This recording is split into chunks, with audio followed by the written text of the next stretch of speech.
جی یا بالکل. 6 ستمبر کیوں منایا جاتا ہے, کیا ہوا, کون لوگ تھے, کون سے سگنیفیکنٹ نیمز ہیں, کنٹریبیوشنس تو سب کی تھیں. لیکن جیسے ہم میڈیا میں کام کرتے ہیں تو میڈیا میں وی نو کہ میڈم نور جہان کا اللہ نے جنت الفردوس میں اعلیٰ مقام عطا فرمائے, اور مہدی حسن صاحب کا 1965 کی وار اور یہ جو 1970 میں بھی جو وار ہوئی اس پہ بھی ان کی بڑی میجر کنٹریبیوشنس تھیں. جی انہوں نے موٹیویشن کی کنٹینیوسلی گانے گائے, ترانے گائے تاکہ ان کو جو ہے انکریجمنٹ ملے. تو اور اس چیز پہ ان کو بھی بڑی پذیرائی ملی.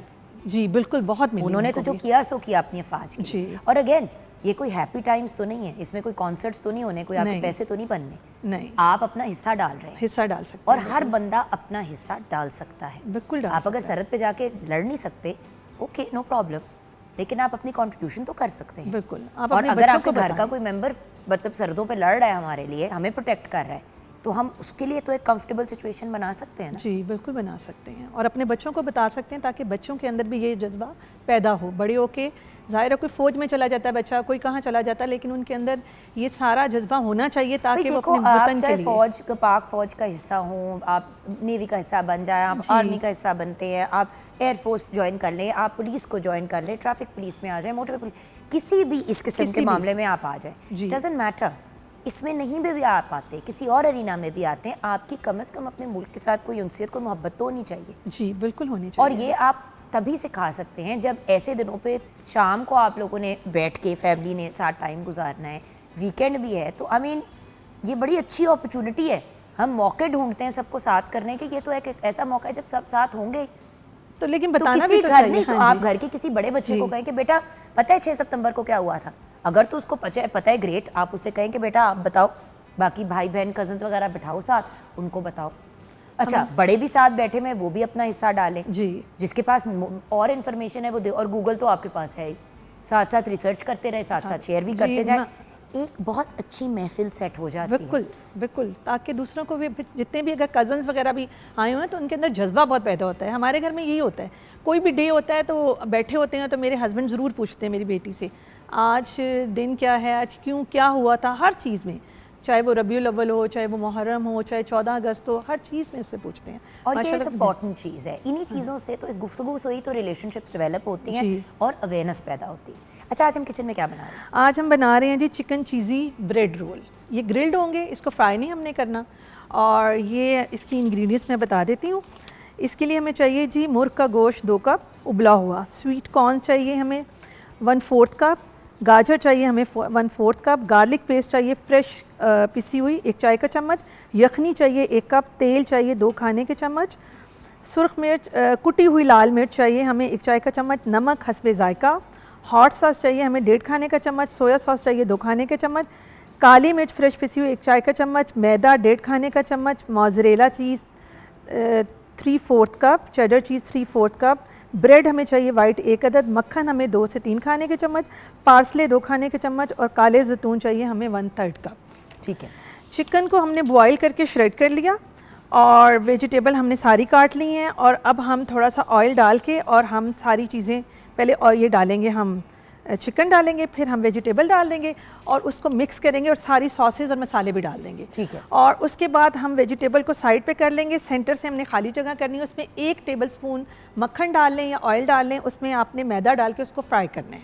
ٹھیک ہے. جب میدا ڈال کے ہم فرائی کریں گے تو ساتھ ہی ہم 1 کپ یخنی ڈال دیں گے, اور اس کو مکس کریں گے. وہ ایک تھک بیٹر بن جائے گا, کیونکہ وہ میدا جو ہے وہ اس کو جوڑے گا, بائنڈنگ ایجنٹ ہے ویجیٹیبل کو. اور اس کے بعد اس کو آپ نے مکس کر کے نیچے اتار لینا. جب ٹھنڈا ہو جائے گا تو چیز کو مکس کریں گے, اور مکس کر کے ہمارا یہ بیٹر بن گیا. اور اس کے بعد ہم بریڈ کا پیس ٹھنڈا کر کے ڈالیے گا چیز, ورنہ وہ پہلے ہی میلٹ ہو جائے گی, اور وہ پھر ذرا گتاوا سا بن جاتا ہے. تو وہ علیحدہ پیسز ہوں چیز کے, تو وہ تو خیر آپ 1 پیس بھی ڈال سکتے ہیں. ہاں جی, گریٹڈ موزریلا آپ نے مکس کر. اور اس کے بعد بریڈ کے سلائس کو ہم بیلیں گے, بیل کے ہم اس کے اندر مکسچر کو رکھ کے اس کو رول کر دیں گے. اینڈ پہ ہم ہلکی سی میدے کی سلری بنائیں گے, اور اس کو اس سے بائنڈ کر دیں گے, اور پھر گرل پین میں ہلکا سا بٹر لگا کے, اور اس کو ہم وہ ٹوسٹ کر لیں گے. آپ ٹوسٹ بھی کر سکتے ہیں, آپ اوون میں بھی بیک کر سکتے ہیں, پھر بٹر لگا کے آپ ایئر فرائر میں تیار کر سکتے ہیں. اور اگر آپ نے اس کو فرائی بھی کرنا ہے, شیلو فرائی بھی کرنا ہے, کر سکتے ہیں. لیکن وہی والی چیز ہے کہ اگر آپ گرل کر کے بھی گزارا نکل جاتا ہے تو وائی ناٹ, وہ بہت اچھا لگے اور یہ سینڈوچ کی ایک اور ویریشن آ جاتی ہے. ہاں جی. اور پھر اس کے بعد جو ہمارے پاس بٹر ہے نا 1 ٹیبل اسپون پارسلے, اور اس کے بعد ہم برش کر دیں گے اس کو, جب بن جائیں گے تو وہ اس کے شائن آ جائے گا اور لک بہت اچھی آئے گی, اور فرائز کے ساتھ ہم سرو کر دیں گے. آسم. تو یہ آپ کی ایک اور بڑی مزے کی اور ڈفرینٹ سی ریسیپی ہے, ویورز ٹرائی یہ کیجیے گا. پیزاز میں بھی ڈال سکتے ہیں آپ. اچھا, یہی مکس جو ہے پیزا میں بھی ڈال سکتے ہیں, یہ بھی آپ کے بس اس کا یہ کہ وہ پیزا ساس لگا لیں, اگر گھر پہ نہیں ہے تو کیچپ کو اور چلی گارلک کو مکس کریں, بیس پہ وہ لگائیں, اور یہ آپ اپنا جو ہے بیٹر لگوا دیں. چیز کی بھی ضرورت نہیں کیونکہ اس کے آلریڈی چیز ہے, اور اس کو اوون میں بیک کرنے کے لیے ڈال دیں. ہاں جی, پیزا اسٹائل بن جائے گا. جی. So you can deep pan pizzas جن کو ہم کہتے ہیں. تو ہاں جی, وہی چیز ہے نا viewers, you can pretty much make any thing you want. چیز گھر پہ بنائیں وہ بہتر ہے. جی بالکل بالکل گھر پہ بنائیں. آج کل جو موسم ہے اس کے لحاظ سے تو بالکل گھر پہ بنانا چاہیے. بالکل گھر پہ بنانا چاہیے. سو یہاں پہ ہم بریک کی طرف جائیں گے, لیکن بریک میں جاتے جاتے ایک خوبصورت سا ٹریبیوٹ پیش کرتے ہوئے جائیں گے, وہ دیکھتے ہیں. بریک کے بعد واپس آئیں گے, آپ ہمارے ساتھ رہیے گا.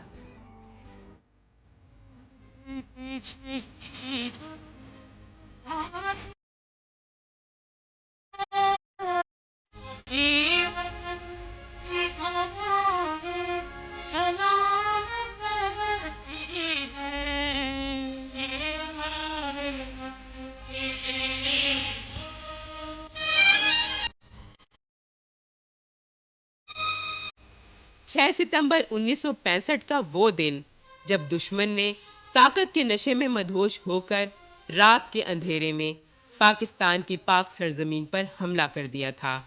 اس کی پیدل فوج کے 2 ڈویژن بھاری گولہ باری کی آڑ میں BRB نہر کے کنارے تک پہنچ گئے.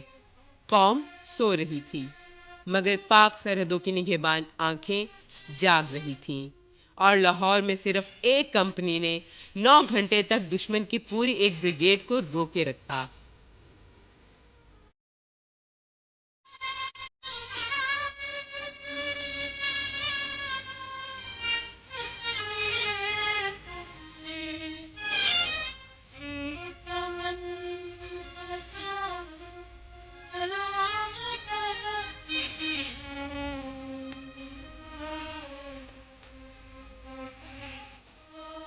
صبح جب پاکستانی صدر جنرل ایوب خان نے قوم سے خطاب فرمایا تو ہر بچہ, جوان اور بوڑھا سر پہ کفن باندھے اپنی بہادر افواج کی شانہ بشانہ دشمن کے مقابل تھا.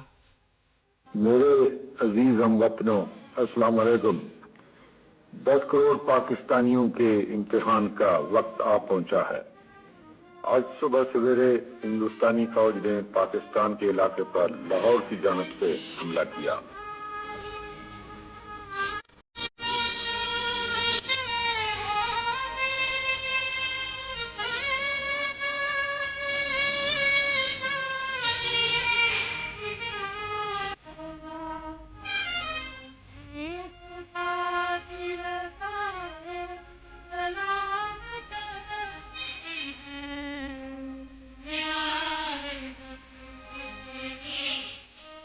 ہر سپاہی ایک ناقابل شکست سینہ تھا جس نے دشمن کی پیش قدمی کو روک دیا.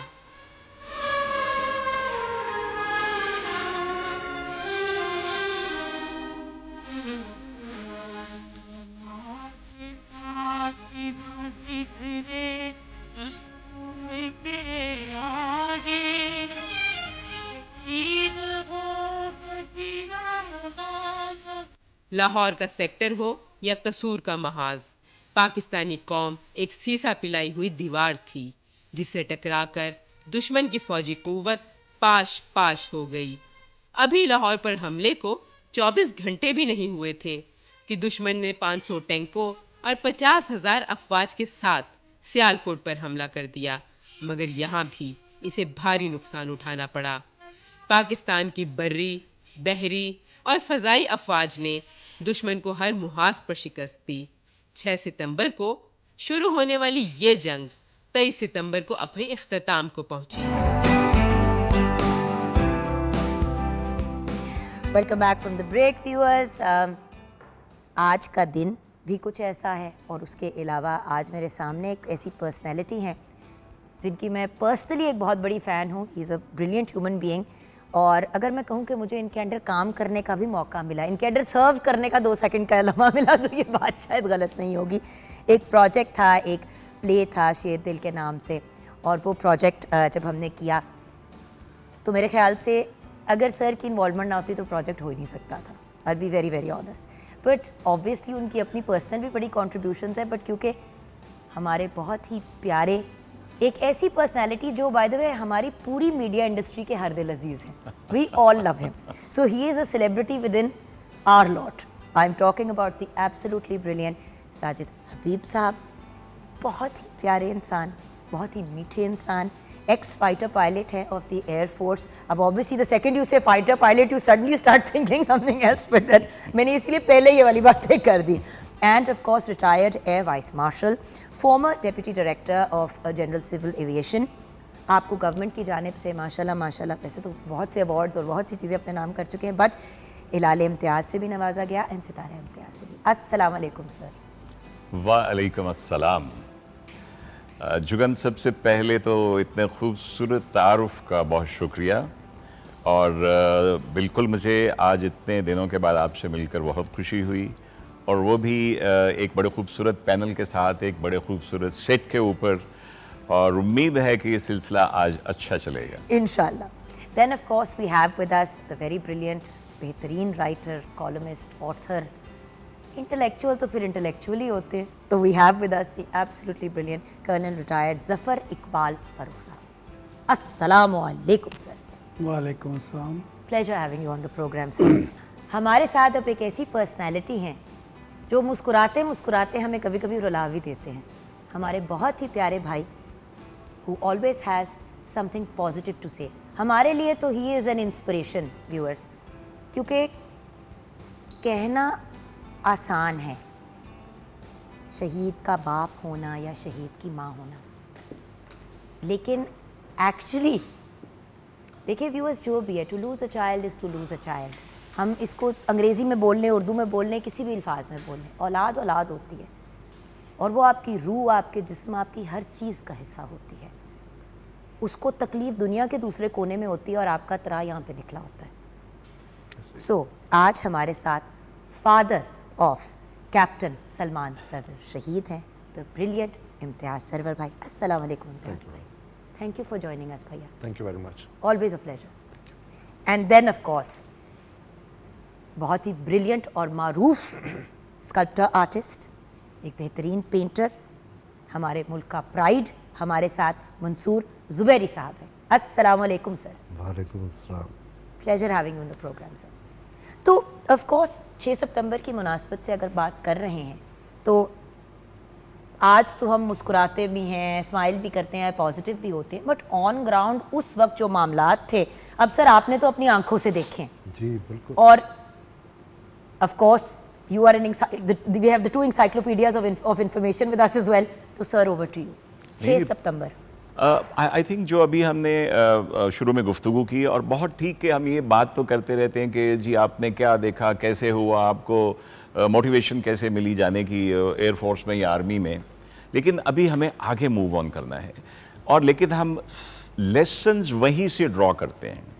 اگر میں اپنے بچپن کو یاد کروں, وہ سر تو ہم شور بہت بہتر جانتے ہوں گے, میں کہتا ہوں کہ اس وقت قائد اعظم کے وہ جو 3 تاریخی الفاظ ہیں قوم کے لیے, وہ پرفیکٹلی اپلیکیبل تھے جو آج نہیں ہیں. Unity, faith, discipline. ڈسپلن تو ہے ہی نہیں, وہ تو آج دیکھیے قوم متحد تھی. آپ اس زمانے کے اخبار آرکائیو سے اٹھا کے دیکھ لیں, کوئی سیاستدان, کوئی شخص, کسی نے کوئی نیگیٹو بیان نہیں دیا تھا, سب یونائٹڈ تھے. اس کے بعد فیتھ تھا پاکستان کے اوپر, اور obviously پاکستانیت کے اوپر, پاکستانیت کے ابھی اوپر. پاکستان بیچارہ تو بنے کچھ ہی ٹائم ہوا تھا, پاکستانیت بہت پہلے سے 1800 سے بن رہی تھی. بہت خوبصورت بات کی پاکستانیت کے اوپر. تو میں سمجھتا ہوں کہ آج ہم نے اپنی یوتھ کو جو ایک میسیج دینا ہے, جہاں پہ لے کے جانا ہے, یہ دونوں چیزیں نہیں ہیں. یونٹی نہیں ہے ہم میں, ہم سیکٹیرین, وہ پولیٹیکل ہو, جو دوسرا ہو, اس میں بٹے ہوئے ہیں. فیتھ پاکستانیت پہ, یہ سب سے بڑی چیز ہے. آج اگر ہم اپنی نوجوانوں کو پاکستانیت کے اوپر میں ایک سمپل سی اگزامپل دوں گا. میں کچھ کالج یونیورسٹی میں کئی دفعہ گیا اور بلایا گیا تو میں نے پوچھا آپ میں سے کتنے بچے ہیں جو اکیلے کھڑے ہو کے, میں یہاں بھی پوچھ سکتا ہوں, جو پاکستان کا قومی ترانہ اکیلے کھڑے ہو کے سنا دیں. جب ہمیں قومی ترانے کو پڑھیں تو یہ ہماری ایک کنوکشن ہے, ہمارا وے بٹ سر ہمیں تو بچپن میں سکھایا گیا تھا قومی ترانہ اسمبلی کا حصہ تھا, آپ نے ڈیلی قومی ترانہ سنانا تھا, آپ کا دن نہیں شروع ہوتا تھا, اسکول ڈے نہیں سٹارٹ ہوتا تھا. کدھر گئی اسمبلیاں؟ تو آئی تھنک وے فارورڈ کے لیے ہمیں بچوں کو پاکستانیت پہ واپس لانا ہوگا. اور ایک سمپل سی بات ہے ہم سب کے لیے, ہمارا جب تک زندہ ہے ہماری بھی ذمہ داریاں ہیں پاکستان کے لیے. میں کہتا ہوں کہ آپ جو بھی کریں اگر وہ پاکستان کے لیے اچھا ہے تو یقین کیجئے آپ کے لیے اچھا ہوگا. This is what I feel. I agree. جی سر. دیکھیں میں بھی اس وقت اسٹوڈنٹ تھا 65 وار میں. میں جب اب دیکھتا ہوں کہ اس وقت کیا تھا, یہ تو بیونڈ اینی ڈاؤٹ ہے کہ جی سب متحد تھے, لیکن میں اس وار کو کسی اور طریقے سے انالائز کرتا ہوں. اوکے. وہ اس طرح کرتا ہوں کہ یہ ہماری سمپلسٹ وار تھی. تمام جتنی جنگیں آج تک پاکستان نے لڑی ہیں یہ آسان ترین وار تھی, سمپلسٹ. یہ ہم بیٹھے ہیں, وہ دشمن بیٹھا ہے. اچھا ٹھیک ہے. ہاں ہمیں بھی ان کا پتہ ہے, ان کو ہمارا پتہ ہے, ٹھیک ہے, اور ہم اس طرح کر کے. لیکن اس کی اسپیشلٹی یہ تھی کہ اس چیز نے ہمیں ایک بنیاد فراہم کی جس پر یونٹی آپ کی آنی تھی, جس پر آپ کی فورسز کو تیار ہونا تھا, اور جس پر آپ کو اپنے نئے راستے متعین کرنے تھے کہ کس طریقے سے آپ نے اگلی جنگیں لڑنی ہیں. اور اللہ کا فضل رہا کہ اس چیز سے ہم نے بہت کچھ سیکھا. ہم اس وقت جب بچوں کو کہتے ہیں پاکستانیت کی طرف لانے کا, میں کہتا ہوں بوڑھوں کو لاؤ. بچے آج بھی آپ ٹچ کر کے دیکھیں, آج بھی پاکستانیت میں کوٹ کوٹ کر بھری ہے. ڈسپائٹ آل دیٹ, میں آپ کو ایک عرض کرتا ہوں, جہاں تک جو میں نے دیکھا ہے ابھی تک, ریسنٹلی بھی میرا ایک یوتھ سے بڑا انٹریکشن ہوا ہے, جو میں سمجھتا ہوں, میں کہتا ہوں کہ بچوں کو, نوجوانوں کو دیکھ کے میں اس عمر میں یہ کہتا ہوں ہمارے بعد اندھیرا نہیں اجالا ہے انشاءاللہ. ٹھیک ہے جی. آج ہم ان کو ہمیشہ سے, ایک تو ہمارے بڑے, ان کے بڑے ہمیشہ سے پرانی نسلیں نئی نسلوں کو کچھ نہیں سمجھتے رہیں کہ جی یہ ٹھیک نہیں ہے, حالانکہ ترقی انہوں نے کی آگے. پاکستان جب سے بنا, اور یہ خاص طور پہ آپ اسٹرینتھ کی بات کرتے ہیں, ہم اٹامک پاور بنے, ہمارے پاس میزائلز, ہم نے سب کچھ حاصل کیا. اگر کہیں ہم پھسل جاتے ہیں, کہیں کمزوری آ جاتی ہے, تو ایک بچے نے, نوجوان نے سوال کیا تھا کہ جی ہمیں اس کا ایک ہی حالت دوڑنے والا. میں نے کہا ماں بیمار ہو تو اس کو چھوڑ کے دوڑتے نہیں ہیں, اس کا کیئر کرتے ہیں, اور یہ انشاءاللہ بالکل ٹھیک ہو جائے گا. اچھا میں نے سر سملر بات کی, میں نے کہا جب بچہ بگڑ جاتا ہے تو ماں اس کو گٹر میں تو نہیں پھینک دیتی نا جا کے. تو بات بڑی سمپل ہے کہ اگر بچہ بگڑ جاتا ہے تو آپ چلے, دھرتی ماں ہم کہتے ہیں, تو جب ہماری دھرتی ماں نے ہمارا کبھی ساتھ نہیں چھوڑا, کیا ہم چلے بھی گئے, آ بھی گئے, جو مرضی ہم کرتے ہیں واٹ ایور, وہ بیچاری تو ہم سے کچھ نہیں مانگتی, وہ صرف یہ کہتی ہے کہ میری عزت کر لو تھوڑی سی. تو میں اس موقع پر صرف یہ کہنا چاہتا ہوں کہ آج 65 وار کے اس موقع پر جو 6 سپٹمبر جو ہم یوم دفاع کے اوپر, میں یہ کہہ رہا ہوں کہ میں نے 71 وار دیکھی ہے. In worst situation believe you me soldier میں کمی نہ تھی. وار آن ٹیرر اس سے بھی مشکل آئی, سولجر آج بھی گردنے دے رہے ہیں, کمی نہ تھی. جہاں جہاں کمی ہے وہاں ہمیں دیکھنا چاہیے اور اس کو یونائٹ کرنا چاہیے لوگوں کو. اور بات یہ کہ ویورز ایک چیز جو انڈرسٹینڈ کرنے والی ہے کہ civil society, armed forces were all one. Yes. We're not different individuals. I don't know why ہم ہمیشہ آرمڈ فورسز کو, police, anyone related to دفاع کو ہم نا ایک نکر میں کر دیتے ہیں کہ یہ وہ لوگ ہیں اور پھر ہم سویلینز ہیں. الٹیمیٹلی تو سارے پاکستانی ہیں. تو اگر وہ اتنا ایفرٹ اور اتنی محنتیں کر رہے ہیں ہمارے لیے, تو ہم کم از کم اپنے ملک کو عزت تو دے سکتے ہیں پبلک فورمز پہ. جیسے آپ نے پہلے اوپننگ میں کہا تھا everybody has to contribute, ہر بندے نے حصہ ڈالنا, انڈیویجولی اور گروپ وائز, اور اپنے جہاں پر بھی ہیں کسی بھی آپ فیکشن میں ہیں, یو ہیو ٹو کنٹریبیوٹ. اب دیکھیں نا آپ کے ساتھ ایک اتنی بریلینٹ پرسنالٹی ہمارے بیٹھے ہوئے امتیاز بھائی. امتیاز بھائی میں آپ سے یہ ضرور جاننا چاہوں گی کہ جب 65 کی وار ہوتی ہے, آف کورس ہم سلمان بھائی کے بارے میں بھی بات کریں گے, بٹ اس سے پہلے میں چاہتی ہوں کہ آپ کا پوائنٹ آف ویو میں ضرور لینا چاہوں گی. یہی جو ایک وین چل رہی ہے, being a father also, being a citizen also, اسی چیز کو آگے لے جاتے ہوئے آپ کیا کہیں گے 65 کی وار پر؟ اچھا جی, سب سے پہلے تو بات یہ ہے کہ میں سرگودے سے میرا تعلق ہے, تو 65 وار جو تھی اس وقت میں میرا خیال ہے 7 سال کا تھا. اور آپ ملک کے دفاع کا حصہ رہ چکے ہیں اپنی کریئر میں بھی, یہ بھی میں ایڈ کرنا چاہوں گی. اس 6-7 سال کے بچے نے جب اپنے ملک کا دفاع ہوتے دیکھا تو پیٹریٹزم جو ہے وہ اس نے وہاں سے لیا, اور وہ ڈرائیو کرتا رہا مجھے بھی اور پھر میری فیملی کو بھی. پھر وہ میرے بچے کی طرف گیا, میرے بیٹے کی طرف گیا. یہ ایز اے پیرنٹ ہمیں ان چیزوں کی طرف توجہ دینی چاہیے کہ ہم لے کے چلیں اور آگے کنورٹ کریں, منتقل بھی تو کریں نا, آگے بچوں میں کنورٹ کریں. اب کس نے دفاع کرنا ہے؟ ہر بندے نے دفاع کرنا ہے, ہر سٹیزن نے, ہر فیتھ کے بندے نے, ہر واک آف لائف کے بندے نے اپنے ملک کا دفاع کرنا ہے. اب وہ 65 والوں نے جو دفاع کیا وہ ختم نہیں ہو جانا چاہیے. ہر دن, صرف ایک دن, میں کہتا ہوں کہ ایک دن نہیں ہوتا ڈیفنس ڈے, وہ 365 ڈیز جو ہے وہ ہیز ٹو بی. ایک دن دفاع کی بات کر لو, ویل ڈن کہہ دو, باقی سارا سال سو جاؤ. اور ہم نے تو اپنا کنٹریبیوشن کر لیا اپنے ملک کے دفاع کے لیے, اپنے پاس جو کچھ تھا, اپنے پاس جو کچھ تھا ہم نے دے دیا.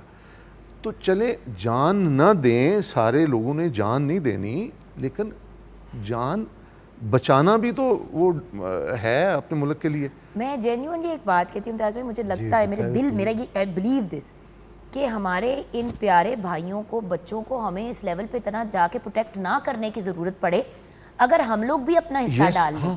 وہی تو میں کہہ رہی ہوں کہ وہ ایک 15 اب 6 مطلب آپ کی کتنی پرسنٹ ہوگی آرمڈ فورسز میں ساتھ صاحب ہمارے ملک کی, کتنی پرسنٹ ہوگی؟ 1%, 2%, بہت بڑا نمبر بول رہی ہوں. ان کے اوپر سارا ملبہ ڈال رہی ہے کہ تسی سانبھو. ایک ان کے اوپر ذمہ داری ہے, دوسری گورنمنٹ کے اوپر ہے, باقی سارے گھر پہ ایسے بیٹھے ہوئے ہیں. بھائی نیشن بلڈنگ کے لیے نیشن نے بڑھنا ہے. Everybody has to. Nation building کی بات کرتے ہیں اور ایک بندے کے گلے ڈمہ ڈال دیتے.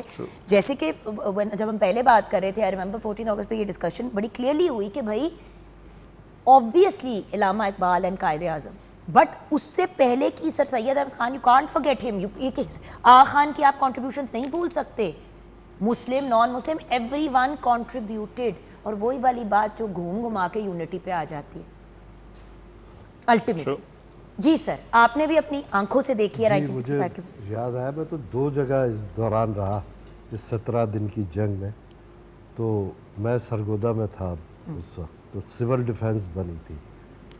سول ڈیفینس جو بنی تھی, میں تو بہت چھوٹا تھا, بہت, آپ کو یاد ہوگا ہم چھوٹے چھوٹے تھے سب. تو ہمیں وہ گنز ملتی تھیں, ہیلمٹ ملتے تھے, اور ہم رات کو اٹھ کے پہرا دیتے تھے. وہ جذبے نے لڑی. چھوٹے چھوٹے بچے جن کو کھلونوں سے کھیلنا چاہیے. انہوں نے ان کو, آپ فنون لطیفہ کو دیکھ لیں, آپ کا کیا کیا اپنا میڈم نور جہاں نے, اے پتر ہٹا دے نہیں بک دے, سارا وہ تھا نا, ایک ٹیم تھی نا, سب تھے. ہم نے کیا کیا, ہم بچوں کو کہ آج کی نسل, اور آج کی نسل کو ٹھیک کرنا ہماری تو ذمہ داری ہے. ہم اپنی ذمہ داری سے وہ ہو جاتے ہیں کہ نہیں, آج کا بچہ, آج کے بچے کو آپ بتائیں گے تو اسے معلوم ہوگا. بھئی آج کا بچہ کسی کا تو بچہ ہے, کوئی تو ذمہ داری لے لے اس کی. ہاں بالکل, ملک کا بچہ ہے نا. ہمارے نہیں, بٹ سر ہماری ذمہ داری گھر والے, محلے والے بھی لیتے تھے, ہمارے محلے کا بھیج دو اس کو واپس. اب تو اپنے گھر والے نہیں اون کرتے بچوں کو. تو کون میں کون. ہم اتنا ویسٹ کی ہر غلط چیز سے انسپائر ہونا ضروری ہے. اور وہ دیکھیں, میں آپ کو ایک بات بتاؤں, جب یہی اسکولنگ تھی بالکل, تو بینر لگے ہوتے تھے, ایک پائی میں, آپ کی ایک پائی میں ایک ٹینک خریدیں گے.